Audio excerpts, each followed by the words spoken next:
this particular juncture, I want to coin a question. And that question is, what is our relationship with our parents?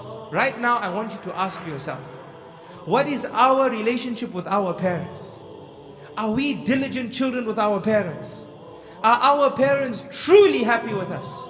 Are there days in our parents' lives when they sit and they wish we would be different children to what we are? Ask yourself this question. Especially our mothers.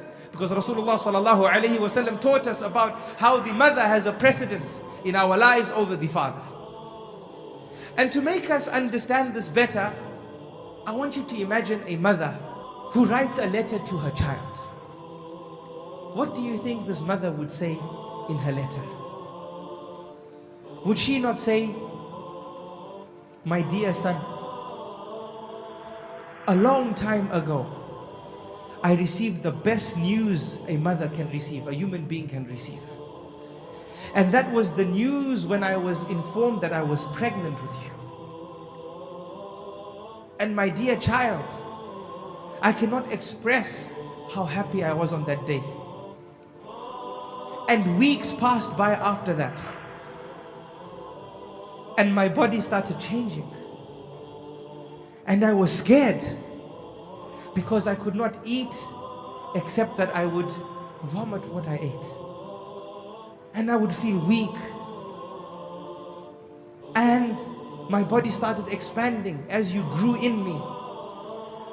And my dear child, I promise you that with all the fear that I had, I was loving you more with every day that passed.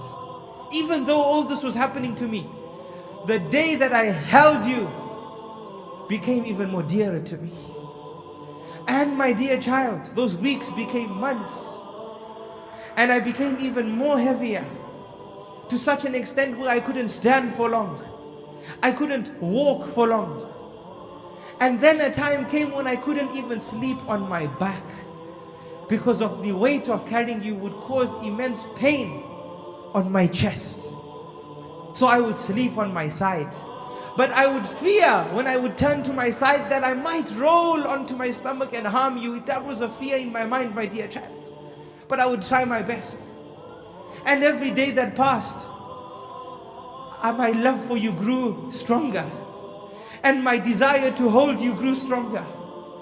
Until, my dear child, a day came when I felt a pain that I never ever felt in my life before. A pain in which I thought I would die. Wallahi, I thought I was going to die. A pain which I would not wish that my enemy felt. And it was the day when you were about to enter this world. And it lasted for long. Pain after pain, contraction after contraction, second after second, minute after minute. By Allah, it felt like a lifetime. I thought I wouldn't survive from this. But I promise you, my dear child, that there was never a moment that I hated you during that process. Never a moment where I said an evil word to you or an evil word about you. Rather, my desire for you, my desire to hold you, my desire to see you kept me going. That inshallah it's soon, that inshallah it's soon. And I carried on going. I never ever said that I will take revenge over you after you're born. I never ever said that woe to you, woe to you. I never uttered a word of enmity and hatred towards you as I suffered these pangs that felt like the pangs of death. And then, my dear son, or my dear child, you entered this world.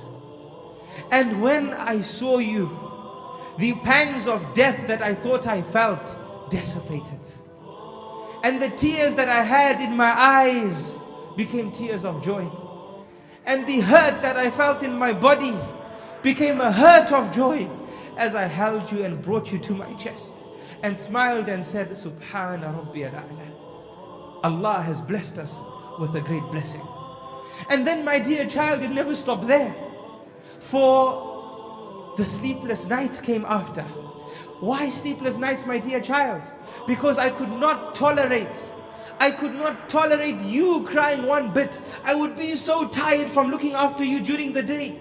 that when I finally got some sleep and you made one sound, it woke me up immediately because it would hurt me that you would be uncomfortable. So I got up and said, rather I be uncomfortable than you be uncomfortable. Allahu Akbar. This is what she probably would write. And I would pick you up and pat your back and make sure you're fed and make sure the milk is at the right temperature so that you would experience utmost comfort. And then you grew up, my dear child. I saw you walking, and before that crawling. And then a day came which was difficult for me. And that was the day when I had to take you to school. And I held your hand, my dear child, and I took you to school. And you cried there. And I cried too. But I had to hold my tears because I knew it was good for you to be there. And I didn't want to make you upset that I was upset as well. So I held my emotions and left you there. And then, my dear child, you grew in that school and you developed independence and you did things for yourself until a day came in your life and in my life when I was so happy for you, but I was extremely sad as well. And that was the day, my dear child and my dear son, when you were getting married, when you found someone to get married to. I was so happy for you when I saw your happiness. But I was so sad as well. Why? Because, my dear child, those few things which I love doing for you, somebody else is going to do them for you now. Allahu Akbar.